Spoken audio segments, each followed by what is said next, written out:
নবীর দাঁত ফেলে দিয়েছে, প্যারা নবী রাসূল করিম সাল্লাল্লাহু আলাইহি ওয়াসাল্লামের দান শহীদ করে দিয়েছে। আল্লাহ তাআলা ওই পাপিষ্ঠকে যেমন ক্ষমা করেন নাই, তার বংশকেও তিনি ক্ষমা করেন নাই। নবীকে যদি কেউ কষ্ট দেয়, তাহলে সেই কষ্টটির জের শুধু ওই ব্যক্তিতেই সীমাবদ্ধ থাকে না, বরং তার পরিবার, প্রজন্ম এবং তার পরবর্তীতে কিয়ামত পর্যন্ত যারা আসবে তারা ভোগান্তির শিকার হয়। তাদের কপালে কোনোদিন সুখ জুটে না, তাদের কপালে কোনোদিন সুস্থ জীবনে বেঁচে থাকা জুটে না। এই জন্যে আবুল আহাবের স্ত্রী আমার নবীকে কষ্ট দিয়েছে, আল্লাহ তাআলা ছাড়েন নাই। তাব্বাত ইয়াদা আবি লাহাবিন ওয়া তাব সায়াসলা নারান যাতা লাহাবিন ওয়া ইমরাতু, তার স্ত্রী ছাড়েন নাই আল্লাহ। আল্লাহ বলে দিয়েছেন হাম্মালাতাল হাতাব, আমার নবীর সাথে এই পরিবারটি বেয়াদবি করেছে। আবুল আহাব নবীর গায়ে পাথর ছুঁড়েছে, উম্মে জামিল আবুল আহাবের স্ত্রী নবীর পথে কাঁটা দিয়েছে। অতএব আমি আল্লাহ তাদেরকে ছাড়বো না। আল্লাহ বলছেন হাম্মালাতাল হাতাব। আবুল আহাবের করুণ মৃত্যু হলো, তার গায়ের মধ্যে পচন সৃষ্টি হলো, প্লেগ রোগে আক্রান্ত হয়ে এত কঠিন জরাজীর্ণ অবস্থা, গ্রামের মানুষ তাকে গ্রাম থেকে বহু দূরে মরুভূমিতে ফেলে দিয়ে চলে আসলো। মৃত্যুর সময় এক ফোঁটা পানিও মুখে দেওয়ার মতো মানুষ কাছে থাকে নাই। কেন? আমার নবীকে কষ্ট দিয়েছে।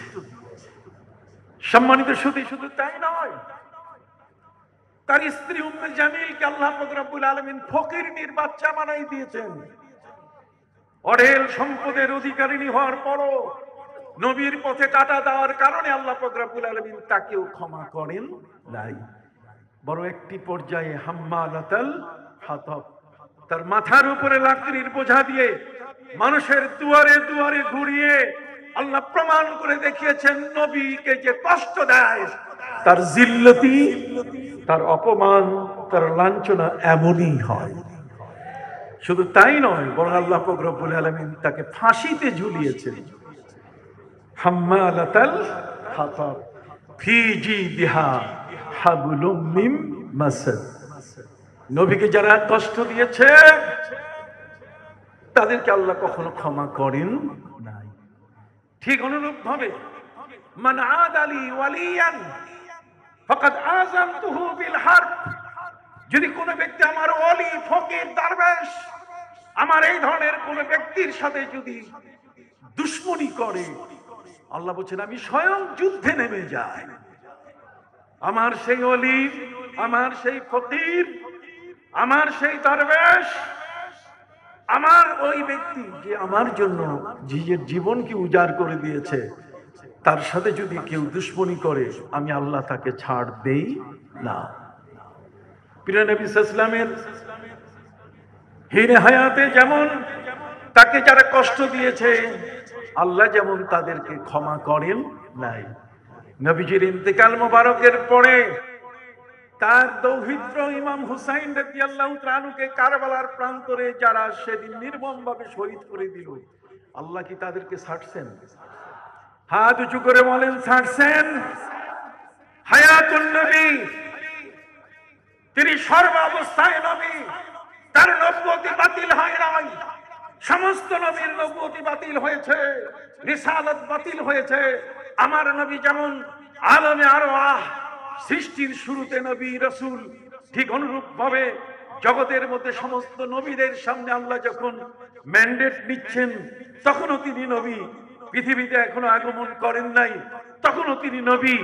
ঠিক অনুরূপ ভাবে পর্যায়ক্রমে আগমনের সময় তিনিও নবী। তিনি মায়ের গর্ভে যখন, তখনও নবী। যখন জন্ম নিচ্ছেন তখনও নবী। যখন জন্ম নিয়ে পৃথিবীতে তার কদম মোবারক রাখলেন তখনও তিনি নবী। এই জগতের মধ্যে যিনি যতদিন ছিলেন ততদিনই তিনি কি? নবী। ইন্তেকালের সময় তিনি কি? রাসূল, তিনি নবী। তিনি রওজা মোবারকেও কি রাসূল নবী, তিনি কিয়ামতের ময়দানেও কি রাসূল নবী, তিনি ওই জান্নাতের মধ্যেও রাসূল এবং নবী। তাকে তার নবুয়ত এবং রিসালাত আল্লাহ বাতিল করেন। অতএব সেই জিন্দা নবী ইমাম হুসাইন রাদিয়াল্লাহু তাআলা আনহুকে যারা কারবালার প্রান্তরে আহলে বাইতের ৭২ জন সদস্যকে যারা সেদিন নির্মমভাবে শহীদ করে দিল, এতে কি আমার নবীজি কষ্ট পান নাই?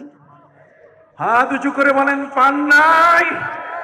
আল্লাহ বলছেন লানাহুমুল্লাহু ফিদ দুনিয়া ওয়াল আখিরাহ।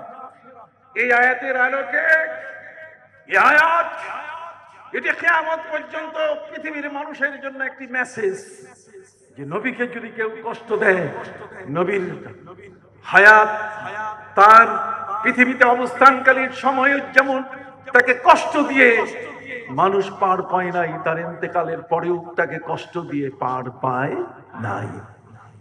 নির্মম মৃত্যু হয়েছে ইয়াজিদের, নির্মম মৃত্যু হয়েছে উবাইদুল্লাহ বিন জিয়াদ জল্লাদ পুত্র জারজ সন্তানের, নির্মম ভাবে মৃত্যু হয়েছে আমর ইবনে সাদের, নির্মম ভাবে মৃত্যু হয়েছে শিমার জিল জৌশানের। সম্মানিত সুধী, অতএব এই সূত্র ধরে আজকে মিডিয়ার কথা বলতে চাই। আমি আপনাদের কাছে বলতে চাই যে আমার নবী এখনো তিনি রওজা মোবারকে বসে খুশি হন, আমার রওজা মোবারকে বসে এখনো তিনি অখুশি হন। কথা বুঝেন নাই? প্রতি সোমবার আমার নবীর কাছে, প্রতি বৃহস্পতিবার আমার নবীর কাছে উম্মতের আমলনামা পেশ করা হয়। নবীজি বলেন কারো কারো আমলনামা দেখে আমি খুশি হই, আবার কারো উপরে আমি দেখে অবাক হই, তখন আল্লাহর কাছে তার জন্য ক্ষমা চাই। সেই নবী রওজা মোবারকে জিন্দা, নফসিল ফিদাও লিকবরিন আনতা সাকিনুহু ওয়া ফীহিল আফাফু ওয়া ফীহিল জুদ ওয়াল কারাম। হে নবী, আপনি আজকে যে রওজায়, সেই রওজা হচ্ছে এমন একটি রওজা যেখানে ক্ষমার আশ্বাস। আমার সুফি বাবা তিনি বলে গেছেন ওয়ালাউ আন্নাহুম ইযলামু আনফুসাহুম জাউকা, তারা বলুক না, প্রমাণ করুক না যে আয়াতটা মনসুখ হয়ে গেছে, এই আয়াতটা বাতিল হয়ে গেছে, এই আয়াতের কার্যকারিতা আমার নবীর হায়াত পর্যন্ত ছিল, তাহলে তো আকিমুস সালাতের হায়াত এটারও হুকুম ওই পর্যন্ত থাকবে, যে নামাজ কায়েম করো। নবীকে বলা হয়েছে, নবী নাই নামাজও নাই, তাই নাকি? জোরে বলেন এটা কি হয়? আসুন আপনাদের কাছে এখন আমার মূল বক্তব্যে আমি ফিরে যাই। যেহেতু আন্তর্জাতিক শাহাদাতে কারবালা এটি এমন একটি মাহফিল, যেই শাহাদাতে কারবালার উপরে প্রায় আমি 650 পৃষ্ঠার বই লিখেছি। শাহাদাতে ইমাম হুসাইন সোহাদায়ে কারবালা, আমি নিজে এর উপরে বিশাল বই লিখেছি। আমি তন্ন তন্ন করে খুঁজে দেখেছি ইতিহাস। আজকে অসত্যের যারা মহড়া দিয়ে আমাদের মেম্বার গুলোকে যারা অপবিত্র করছে, ওই সমস্ত দুষ্ট দুরাচাররা যারা আজকে পীর সেজে খানকায় বসে ইয়াজিদকে রহমতুল্লাহ আলাইহি বলে, যারা তাকে রাদিয়াল্লাহু তাআলা আনহু বলে, যারা তাকে তাহাজ্জুদ গুজার, যারা তাকে বলে যে হাফেজে কোরআন, এই সমস্ত ব্যক্তিদের মুখোশ উন্মোচন করা প্রয়োজন আছে কিনা? হাত উঁচু করে বলেন আছে কিনা? আপনি সেটা কিভাবে সেই মুখোশ উন্মোচন করবেন? সম্মানিত সুধী, ইসলামের শুরু থেকে এই মিডিয়া চলে আসছে। মিডিয়া আজকের নতুন জন্ম নেওয়ার বিষয় নয়। ইসলামের মিডিয়া আরো পাওয়ারফুল, আরো শক্তিশালী। ইসলামের সেই মিডিয়া এমনই যে মিডিয়ায় নবী যখন তাকান তখন পিছনেও দেখেন, সামনেও তিনি দেখেন।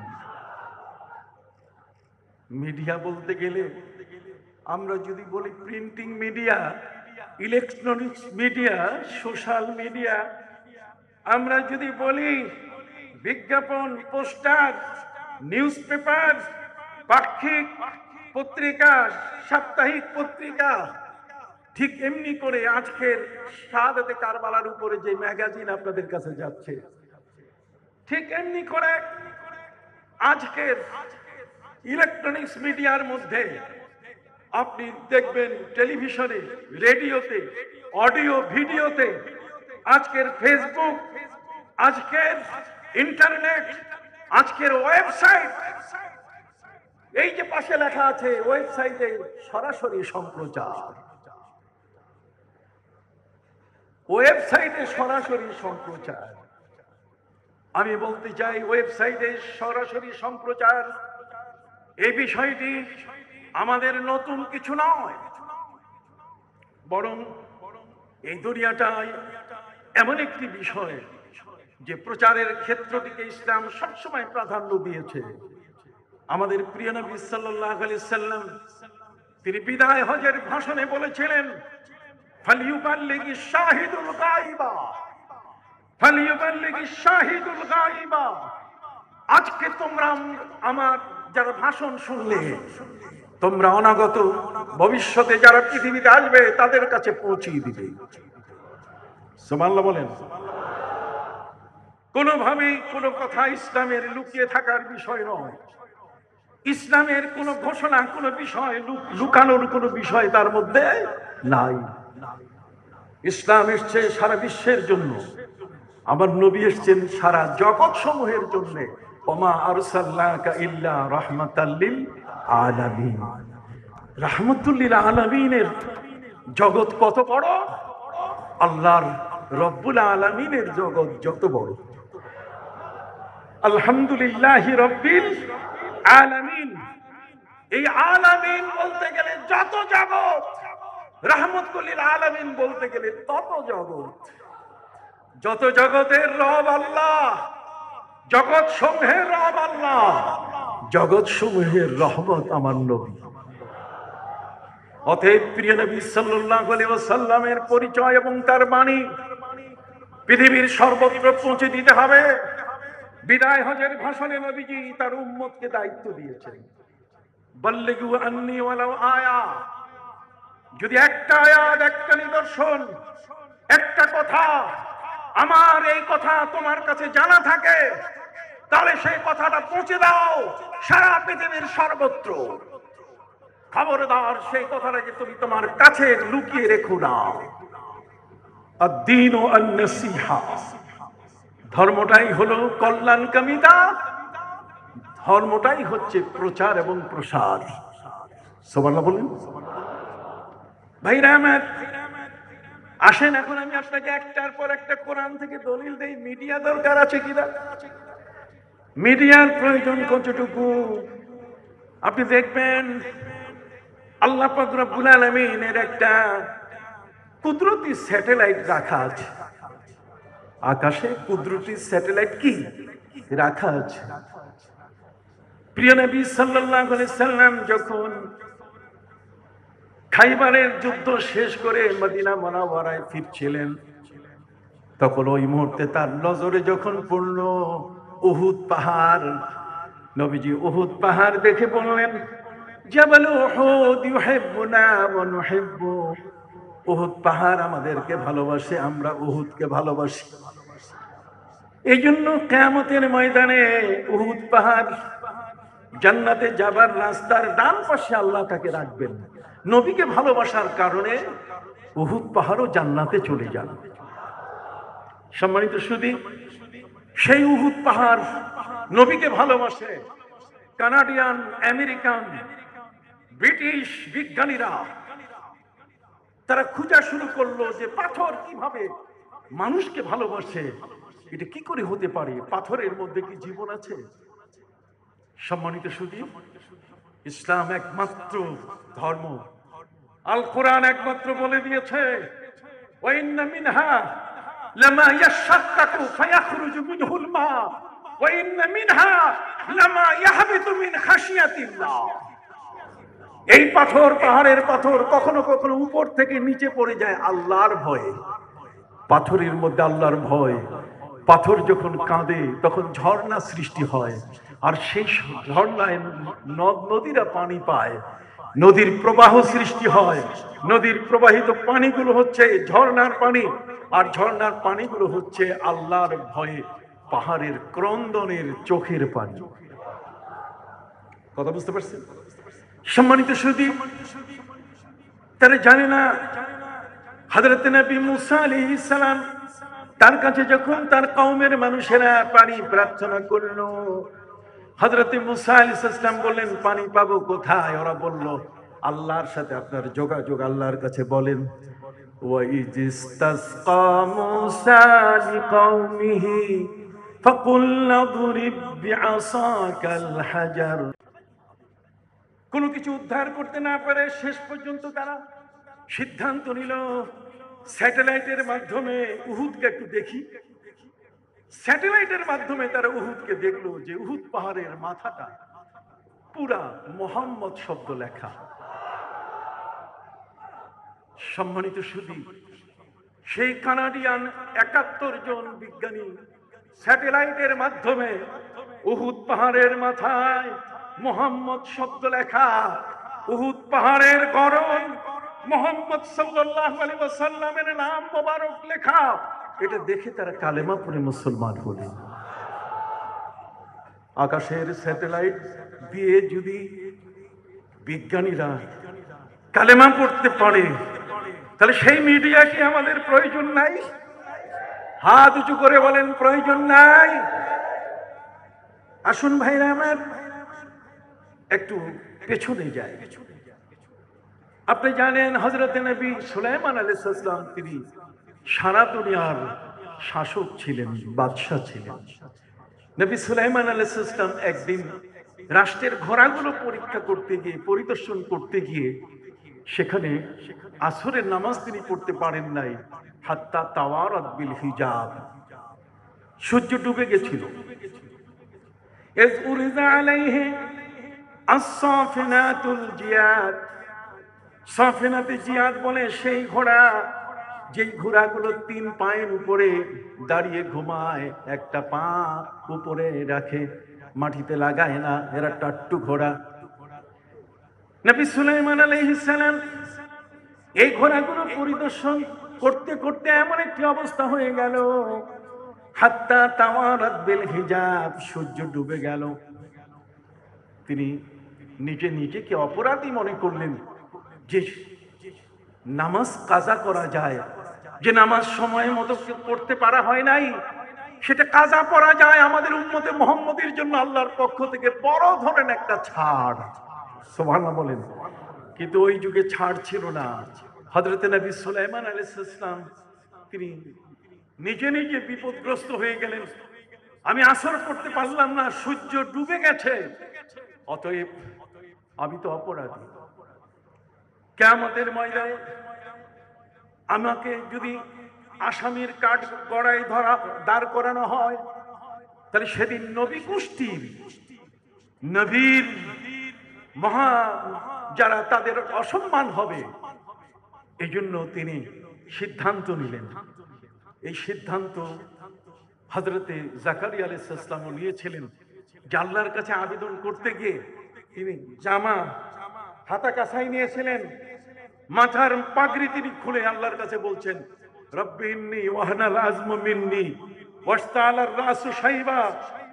আমার হাতকে আপনি দেখুন, হাতে গোশত নাই, হাড় ঝিরঝিরে, আমি একজন বৃদ্ধ মানুষ, মাথার চুল পাকিয়ে গেছে। ফাহাবলি মিন লাদুনকা ওয়ালিয়া আয় ওয়ালাদান সালিহা, ৯৫ বছর বয়স হয়েছে, আপনি আমাকে একটা সন্তান দেন। কি চমৎকার অভিনয়! ইবাদতের মধ্যে আল্লাহর কাছে প্রাপ্তির জন্য কত চমৎকার অভিনয়!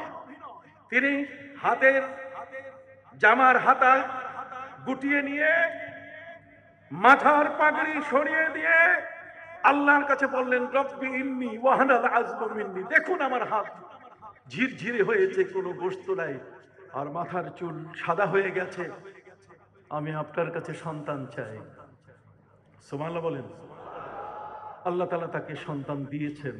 এই অভিনয় হযরতে নবী সুলাইমান আলাইহিস সালাম দেখলেন, আমি অপরাধী হয়ে গেছি, ইন্নী আহবাবতু হুব্বাল খাইর, পৃথিবীর সেই ঘোড়াগুলোকে দেখতে গিয়ে হাত্তা তাওয়ারাত বিল হিজাব, সূর্য ডুবে গেল, আমি আল্লাহর ইবাদত করতে পারলাম না, তাহলে তো আসামি হয়ে গেলাম।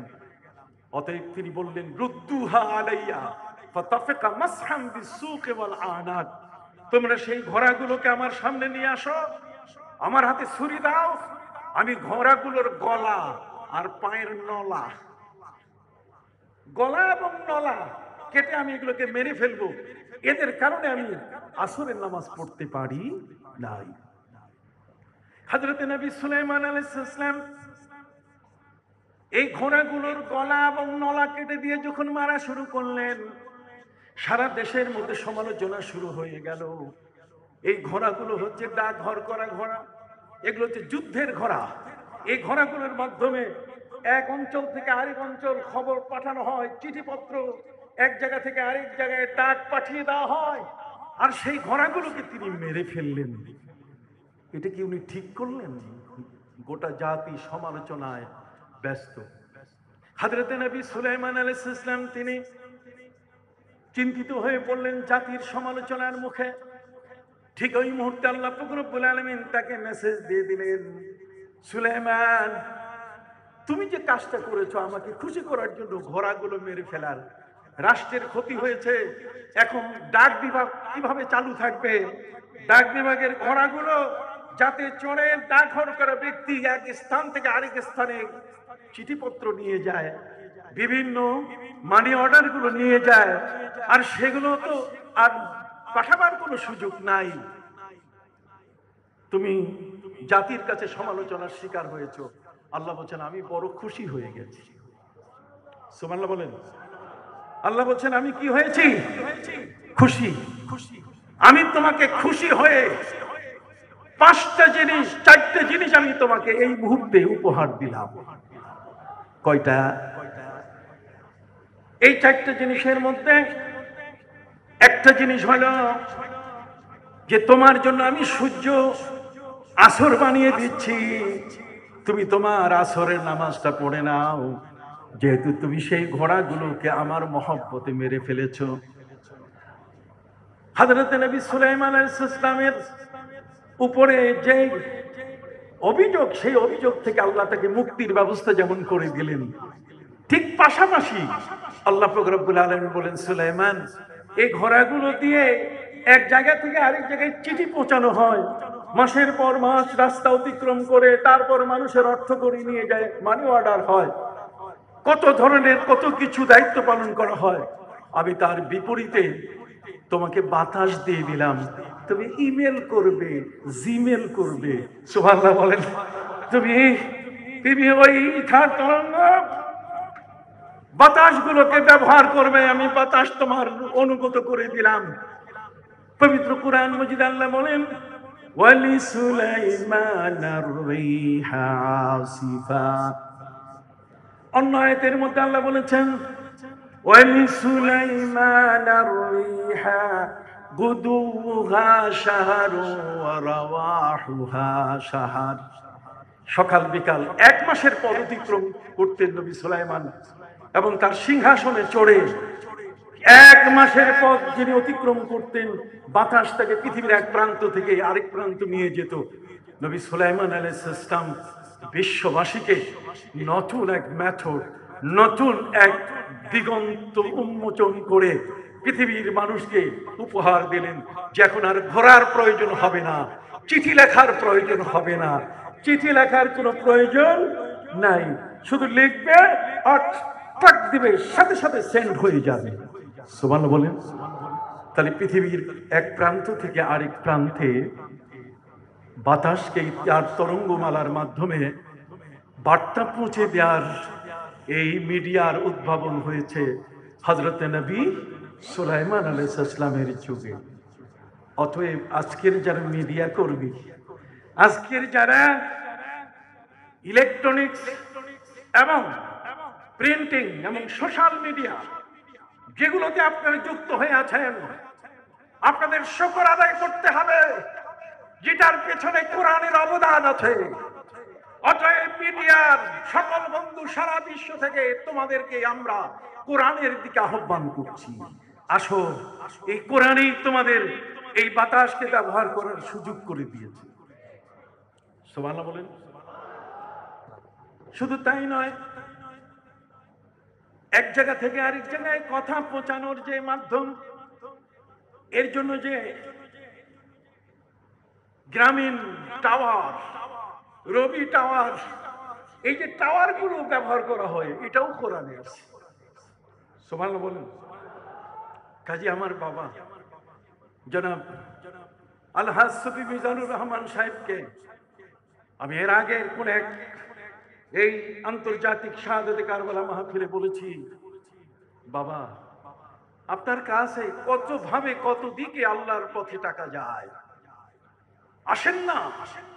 যে নবী পৃথিবীর পূর্ব প্রান্ত থেকে পশ্চিম প্রান্ত দেখেন, যে নবী পৃথিবীর পূর্ব প্রান্ত থেকে পশ্চিম প্রান্ত পর্যন্ত কোরআনের বাণীগুলো, নবীর বাণীগুলো পৌঁছে দেওয়ার জন্য উম্মতকে দায়িত্ব দিয়েছেন, আপনি তার একটি অংশীদার হয়ে, একজন বড় অভিভাবক হয়ে এই বাংলাদেশের সুন্নিয়ত শুধুমাত্র আজকের চট্টগ্রামের এই জমিয়তুল ফলায় সীমাবদ্ধ থাকবে তা নয়, আমরা পৃথিবীর সর্বত্র মিডিয়ার মাধ্যমে ছড়িয়ে দিতে চাই ইমাম হুসাইনের মহব্বত, আহলে বাইতের মহব্বত। ওরা আজকে বলে জুমার দিনে যদি কোনো মানুষ মারা যায় তাহলে জুমার মর্যাদা কি কমে না ব্যক্তির মর্যাদা বাড়ে?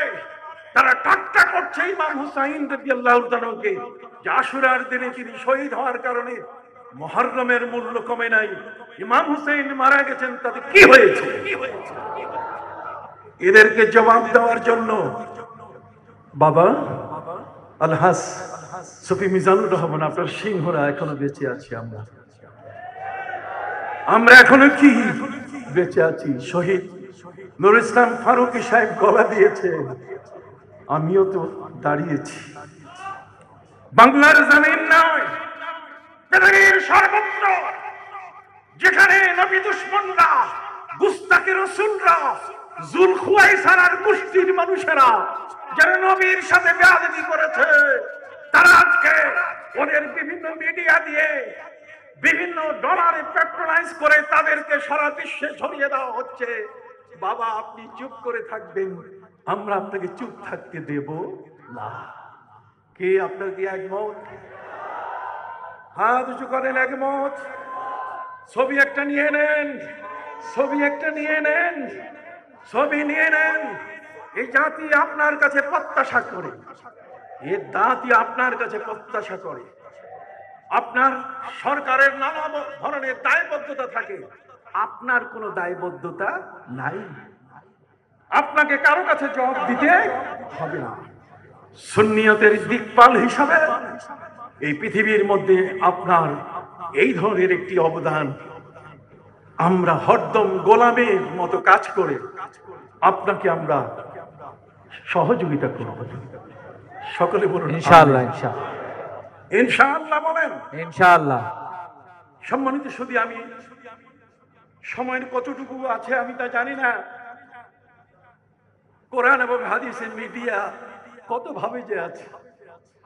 পবিত্র কোরআনের মধ্যে আসুন, হযরত নবী মুসা আলাইহিস সালাম, তার সাথে 70 জন তার গ্রামের মানুষ, তার এলাকার মাতব্বর যারা, তারা বারবার তাকে বলছিল, লান নুমিনা লাকা হাত্তা নারা আল্লাহ জাহরা, আমরা ঈমান আনব না যতক্ষণ পর্যন্ত সরাসরি আল্লাহকে দেখতে না পাই।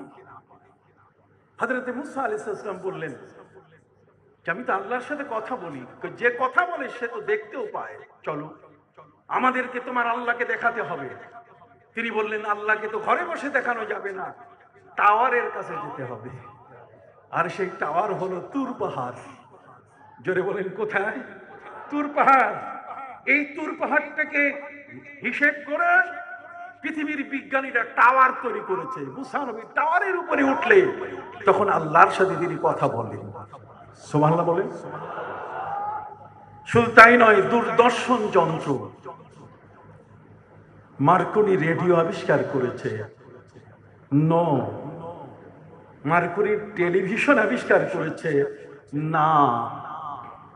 আমার নবী সাল্লাল্লাহু আলাইহি ওয়াসাল্লাম যখন তিনি ওই ৮০ জন সাহাবায়ে কেরাম, মজলুম সাহাবায়ে কেরামকে ইথিওপিয়ায়, আবিসিনিয়ায়, হাবাসায় যখন তিনি পাঠিয়ে দিলেন, হযরত জাফর ইবনে আবি তালিব রাদিয়াল্লাহু তাআলা আনহু, জাফরে তাইয়ার, তিনি তার নেতৃত্ব দিচ্ছিলেন।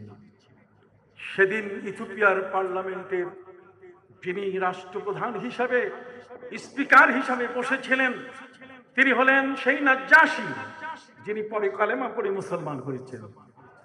সম্মানিত সুধী, সেখানে ৮০ জন ব্যক্তির কাফেলা, যার নেতৃত্ব দিতে নবী করিম সাল্লাল্লাহু আলাইহি ওয়াসাল্লাম তার একজন চাচাতো ভাই হযরত জাফর ইবনে আবি তালিব রাদিয়াল্লাহু তাআলা আনহুকে তিনি নিযুক্ত করলেন। কেন? তিনি ছিলেন হাফেজে কোরআন। সম্মানিত সুধী, ইথিওপিয়ার পার্লামেন্টে যেন এই ৮০ জন মুসলমান কোনোভাবেই জায়গা না পায়, এই জন্য আবু জাহাল, হযরত আমর ইবনে আস, তখন তিনি ইসলাম গ্রহণ করেন নাই। তাকে দায়িত্ব দিয়ে আবু জাহাল পাঠিয়ে দিল, যাও বলো ইথিওপিয়ার পার্লামেন্টে দরাজ কণ্ঠে বলে দাও মুসলমানদেরকে জায়গা দেওয়া যাবে না। এই জন্য হযরত আমর ইবনে আস রাদিয়াল্লাহু তাআলা তিনি বলেছেন যে যখন সেদিনের কথা মনে পড়ে আমার মনে চায় মাটি ফাঁক হয়ে যাক আর আমার জীবন্ত কবর হয়ে যায়। কিন্তু হ্যাঁ, আরেকটি দিনের কথা যখন মনে পড়ে তখন আমার বেঁচে থাকতে ইচ্ছে করে। আর সেদিনটি হলো যেদিন দামেস্কে মুসলমানদের উপরে খ্রিস্টানরা অত্যাচার করছিল। সেদিন নবী করিম সাল্লাল্লাহু আলাইহি ওয়াসাল্লামের ৩০০ জন ঘোড়সওয়ার, ঘোড়ার পিঠে সওয়ার হয়ে যারা যুদ্ধ করতে জানে এমন ৩০০ সাহাবী নিয়ে যখন আমরা আস্তে আস্তে দামেস্কের প্রান্তে এসে পৌঁছলাম, টাইগ্রিস নদীর পাশে, দাজিলা নদীর পাশে, যখন এই খ্রিস্টানরা পারাপারের সব পথ বন্ধ করে দিয়েছে, পুল, কালভার্ট, নদী, মাল্লা মাঝি কোনোটাই রাখে নাই, খরস্রোতা সেই নদী, বিশাল দূরত্ব, পানি শ করে নিচের দিকে ধাবিত হচ্ছে। ঠিক এমন একটি সময় ৩০০ জন সঙ্গী, হযরত আমর ইবনে আস রাদিয়াল্লাহু তাআলা তিনি হচ্ছেন তাদের সর্দার। তারা বললেন, আমর, কি করব আমরা? আমরা কি ফিরে যাব না সামনে যাব? হযরত আমর ইবনে আস রাদিয়াল্লাহু তাআলা বলেন যে না, এই ব্যাপারে কোনো মন্তব্য নাই। কই কেন? আমি চক্ষু বন্ধ করি, তোমরা আমাকে ১ মিনিটের সুযোগ দাও। কই চক্ষু বন্ধ করলে তুমি কি করবে? কই চক্ষু বন্ধ করলে এই সিরিয়ার টাইগ্রিসের প্রান্ত থেকে আমার প্রিয় নবীর সাথে সাক্ষাৎ হয়ে যাবে। কি চমৎকার! মুসলমানের চক্ষু এটা ক্যামেরার চেয়ে কম না। জোরে বলেন, মুসলমানের চক্ষু কি ক্যামেরার চেয়ে ছোট? ওয়াইনুল্লাহি জারিয়া, আল্লাহর চক্ষু ক্যামেরা। পৃথিবীর বান্দা তুমি যেখানে থাকো তিনি সেখানেই তোমাকে দেখতে পান। কথা বুঝতে পারছেন? সম্মানিত সুধী বন্ধুরা আমার, হযরত আমর ইবনে আস রাদিয়াল্লাহু তাআলা চক্ষু বন্ধ করে খুলে তিনি বললেন, নবীজির সাথে দেখা হয়েছে। তিনি আমাকে বললেন পিছানো যাবে না, সামনে আগাতে হবে, টাইগ্রিসের পাগলা ঢেউয়ের উপরে পা রেখে রেখে যেতে হবে, পিছানো যাবে না। কারণ মুসলমানের সিনায় সে তাওহীদ। আল্লামা ইকবাল বলেছেন, তাওহীদ কি আমানত सीनों में है हमारे, आसान नहीं है मिटाना नामो निशा हमारा। আল্লাহর তাওহীদ একত্ববাদ আমাদের সিনার মধ্যে আছে। শুধু তাই নয়, हम तो मुसलमान हैं पीछे हटने वाले नहीं, हम तो मुसलमान हैं पीछे हटने वाले नहीं, सीने हैं सामने सरनगो करने वाले नहीं। আমরা মুসলমান কখনো পিছু হটতে জানি না। হযরত আমর ইবনে আস রাদিয়াল্লাহু তাআলা তিনি বলেন, সেদিন ৩০০ জন ঘোড়সওয়ার সাহাবী রাসূলের কাছে যখন আমি প্রস্তাব করলাম, নবীজি পিছাতে নিষেধ করেছেন, এই তরঙ্গমালার উপরে ঘোড়াগুলো চালিয়ে দিতে বলেছেন। কি ইমানের জৌলুস, কি ইমানের মহাশক্তি, কি ইমানের পাওয়ার! 300 জন সাহাবী তাদের ঘোড়ার উপরে চড়ে যখনই চাবুক মারলেন, ঘোড়াগুলো ওই দাজলা নদীর তরঙ্গমালার উপরে, ঢেউয়ের উপরে পা দিয়ে টক টক করে পার হয়ে গেল। আল্লামা ইকবাল বলেছেন, আয়ে মৌজ দাজলা তু ভি পহচানতি হ্যায় হামকো, আয়ে মৌজ দাজলা তু ভি পহচানতি হ্যায় হামকো, আব তক তেরা দরিয়া আফসানা খা হ্যায় হামারা। রে দাজলা, টাইগ্রিস নদী, তোমার তরঙ্গগুলো চিনে আমরা কারা? হযরতে আমর ইবনে আস রাদিয়াল্লাহু তাআলা বলছেন, এই ঘটনা যখন মনে পড়ে তখন আমার বাঁচতে ইচ্ছে করে। অতএব ইথিওপিয়ার মাটিতে নাজ্জাশীর সেই পার্লামেন্টে 80 জন মুসলমান, তাদের দেখে নাজ্জাশী প্রস্তাব করলেন সংসদকে যে এরা এসছে, এরা তোমাদের কাছে রাজনৈতিক আশ্রয় চায়। তখন পার্লামেন্টারিয়ান সংসদ সদস্যবৃন্দ তারা বললেন যে তাদের নবীকে, তাদের উপরে কি আসমানি কিতাব নাযিল হয়? কাহা তাদের নবী হযরত মুহাম্মদুর রাসূলুল্লাহ সাল্লাল্লাহু আলাইহি ওয়াসাল্লাম, এবং তাদের উপরে কোরআন নাযিল হয়। তখন তারা বলেছিল যে যেহেতু কোরআন নাযিল হয়, সে কোরআনের মধ্যে যদি আমাদের মেরি, ঈসা নবীর মা মরিয়মের নাম যদি তারা আমাদেরকে শোনাতে পারে, তাহলে আমরা সাথে সাথে তাদেরকে জায়গা দিয়ে দিই। হযরতে জাফর ইবনে আবি তালিব রাদিয়াল্লাহু তাআলা ছিলেন হাফেজে কোরআন। তিনি পবিত্র কোরআন সম্পর্কে বললেন যে 34 বার পবিত্র কোরআনে মরিয়ম নাম এসছে, আর একটি সূরা আল্লাহ নাযিল করেছেন। পার্লামেন্টের এই পরিস্থিতি, আর আমার নবীজি মক্কা আল মুকাররমায় 80 জন ব্যক্তিকে পাঠিয়ে দিয়ে তিনি চিন্তা করছেন তারা এখন কোথায় কিভাবে আছে। আমার আল্লাহ বলছেন, হে নবী, এই মুহূর্তে দূরদর্শন গোটা বিশ্বকে খোলা করে দিয়ে মক্কার জমিন থেকে ওই ইথিওপিয়ার পার্লামেন্ট খোলা করে দিলাম, আপনি এখান থেকে দেখেন। টেলিভিশন, দূরদর্শন যন্ত্র সৃষ্টি হয়েছে পবিত্র কোরআন থেকে। আল্লাহ বলছেন, ওয়াইজা সামিউ মা উনজিলা ইলার রাসূল তারা আয়ুনাহুম তাফিদু মিনাদ দামঈ, ওয়াইজা সামিউ মা উনজিলা ইলার রাসূল। আমার নবীর উপরে যে কোরআন নাযিল হয়েছে, সেই কোরআনের সূরা মরিয়মের তেলাওয়াত শুনে তাদের অবস্থা এমন হয়ে গেল, চোখের পানি ছেড়ে দিয়ে সকল সংসদ সদস্য, পার্লামেন্টারিয়ান যারা, সবাই চোখের পানি ছেড়ে দিয়ে যখন কাঁদা শুরু করেছে, চোখের পানিগুলো যেদিক থেকে ঝরে পড়ছে, আল্লাহ বলছেন, নবী আপনি এখান থেকে দেখেন। ওরা কোরআনের তেলাওয়াত শুনে ওরা কাঁদছে, ওদের চোখ থেকে ঝর্ণার মতো পানি ঝরছে, এবং ওরা বলছে, কালু আমান্না বিহি, আমরা ঈমান আনলাম। সুবহানাল্লাহ। তাহলে ইথিওপিয়ার সেই চিত্র নবী দেখলেন কোথায় বসে? কোথায় বসে? মক্কায় বসে। তাহলে পৃথিবীর অপর প্রান্তের চিত্র আজকে আমেরিকা থেকে আপনি আপনার 3G মোবাইলে দেখতে পান। আপনার টেলিভিশনগুলো পৃথিবীর এক প্রান্ত থেকে আরেক প্রান্তের খবরগুলো আপনার কাছে এনে দেয়। সেক্ষেত্রে আমি যদি আপনাদেরকে বলি, আপনি অবাক হয়ে যাবেন। মহাগ্রন্থ আল কোরআনের মধ্যে এই ধরনের অসংখ্য আয়াতের মধ্যে পৃথিবীর যোগাযোগ ব্যবস্থাকে উন্নত করতে, নবীদের সাথে এই সম্পর্ক উন্নত করতে সে আয়াতগুলো আল্লাহ তাআলা নাযিল করেছেন।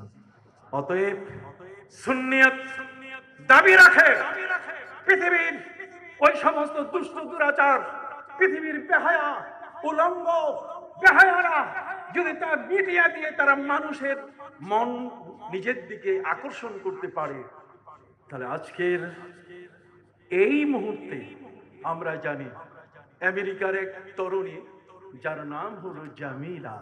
নাম কি? জামিলা। তিনি বলছেন, আমি পুরা খ্রিস্টান, কিন্তু আমি ইন্টারনেটের মাধ্যমে আমি ইসলামের কথাগুলো শুনতে শুনতে আমি কালেমা পড়ে মুসলমান হয়েছি। তাহলে ইন্টারনেটের মাধ্যমে কালেমা পড়ে মুসলমান হচ্ছে, এটা তো আজকের পৃথিবীতে আছে, কি বলেন ঠিক কিনা? এর প্রমাণ আছে। শুধু তাই নয়, ওই ইটালির যে পোপ, যাকে পাপ্পা বলে, কথা বুঝেন নাই, সেই পোপ ষোড়শ 16তম বেনেডিক্ট, তিনি বলছেন তোমরা সোশ্যাল মিডিয়ায় এই খ্রিস্টান ধর্মটাকে পৃথিবীতে ছড়িয়ে দাও, আমার ছবি সর্বত্র ছড়িয়ে দাও, আমার কথাগুলো বাণীগুলো ছড়িয়ে দাও। খ্রিস্টান জগতের আজকের যারা সর্বপ্রথম ওই ওয়াশিংটন ডিসিতে যখন প্রথম মিডিয়া আবিষ্কার হয়, টেলিগ্রাফ, কথা বলেন না, টেলিগ্রাফ বলেন, টেলিফোন বলেন, রেডিও বলেন, ঠিক এমনি করে যোগাযোগের যতগুলো গণমাধ্যম আছে, সেই গণমাধ্যমগুলো আজকের পৃথিবীতে তারা তাদের বক্তব্য দিয়ে যেমন নিজেদেরকে প্রতিষ্ঠিত করছে। আজ এই জমিনের মধ্যে আমার বাবা সেই আলহাজ সুফি মিজানুর রহমানকে বলবো, বাংলাদেশে আহলে হাদিস এত বেশি পরিমাণে ঢুকতে পারত না, আমাদের পরিবারগুলো নষ্ট করতে পারত না, পেরেছে একমাত্র এই মিডিয়ার কারণে। কথা বুঝেন নাই? আপনাকে বলতে চাই, আমি লন্ডনে গিয়েছি, আপনি তো গোটা বিশ্ব ভ্রমণকারী, আমি লন্ডনে গিয়েছি, সেজন আল্লাহর ওলি, তিনি একটি টিভি করেছেন, তার নাম হলো নূর টিভি। নাম রাখছেন কি? নূর টিভি। সেখানে জিকির আজকার, সেখানে তালিম তারবিয়াত, তালিম তালকিন, সেখানে এই বিষয়গুলো সব একের পর এক প্রচার করা হচ্ছে। ঘরে বসে বসে আজকের মানুষ আর টেলিভিশনের দিকে তাকায় না, তার হাতে এখন অ্যান্ড্রয়েড মোবাইল আছে, কি বলেন ঠিক না? সে অ্যান্ড্রয়েড মোবাইলের মধ্যে পৃথিবীর কোন জিনিসটা নাই, যেটি চাবেন সেটি পড়া চাবেন, লেখা চাবেন, লেখার মাধ্যমে যেমন পৃথিবীতে বই লিখে প্রকাশনার মাধ্যমে, মুদ্রণের মাধ্যমে যেমন একটি মানুষের বক্তব্য, চিন্তাধারা। আপনাকে জানেন, মানুষের জীবনটা হচ্ছে একটা আয়না। বলেন, মানুষের জীবন হচ্ছে কি? একটি আয়না। আর চিন্তাটা হলো তার অদৃশ্য একটি শক্তি, যে শক্তিটি কখনো প্রকাশ করতে পারে না, তার প্রকাশ করার মাধ্যম হলো ভাষা, কথা। হযরতে মূসা চুপ করে থাকলে কালিমুল্লাহ হতেন না, তিনি কালিমুল্লাহ হয়েছেন। ওয়া কাল্লামাল্লাহু মূসা তাকলিমা। কার সাথে কথা বলেছেন তিনি? আল্লাহর সাথে। কি বলেন ঠিক কিনা? অতএব ওয়ালতাকুম মিনকুম উম্মাতুন ইয়াদউনা ইলাল খায়র ওয়া ইয়া'মুরুনা বিল মা'রুফ ওয়া ইয়ানহাউনা আনিল মুনকার ওয়া উলাইকা হুমুল মুফলিহুন। একজন পৃথিবীর মানুষের সবচেয়ে বড় সফলতা হলো যখন সে সত্যের কথা, ন্যায়ের কথা, অন্যায়ের বিষয়গুলো মানুষের কাছে প্রচার করবে। আজকের আমরা যারা এখানে এই বিশাল আন্তর্জাতিক শাহাদাতে কারবালা অনুষ্ঠানে যে আলোচনাগুলো শুনছি, আজকের যে বাহির থেকে বহির্দেশ থেকে আসছেন, আগামীকালকে যিনি হযরতে বরপীর আব্দুল কাদের জিলানী রহমতুল্লাহ আলাইহির দরবারের সাজ্জাদুন নশীন তিনি এখানে আসবেন, আমি আমার ভাইদের খেদমতে আরজ করতে চাই, এই সমস্ত ব্যক্তির কথাগুলো পৃথিবীতে পৌঁছে দেওয়া প্রয়োজন আছে কিনা? জোরে বলেন আছে কিনা? সাহাবায়ে কেরাম তারা সেই সময় মালাবার হয়ে চট্টগ্রামে এসেছেন, ব্যবসা করেছেন, এর মাধ্যমে ইসলাম প্রচার করেছেন, সিলেট গিয়েছেন, সেখান থেকে গুয়াংজু, ওই চীনে গিয়েছেন।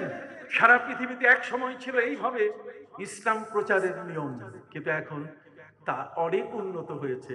এখন আর ওটা নয়। হযরতে নবী সুলাইমান আলাইহিস সালাম যেমন বিলকিস রানীর কাছে চিঠি পাঠিয়েছিলেন, ইযহাব বিকিতাবি হাযা সানানজুর আসাদাকতা আম কুনতা মিনাল কাযিবিন। ডাক বিভাগের উদ্বোধন হয়েছে, চিঠি চালাচালির ব্যবস্থা শুরু হয়েছে, আর সেটাই হযরত নবী সুলাইমান আলাইহিস সালামকে দিয়ে আল্লাহ তাআলা ইথার তরঙ্গ বাতাসটাকে আল্লাহ ব্যবহার করার সুযোগ করে দিয়েছেন।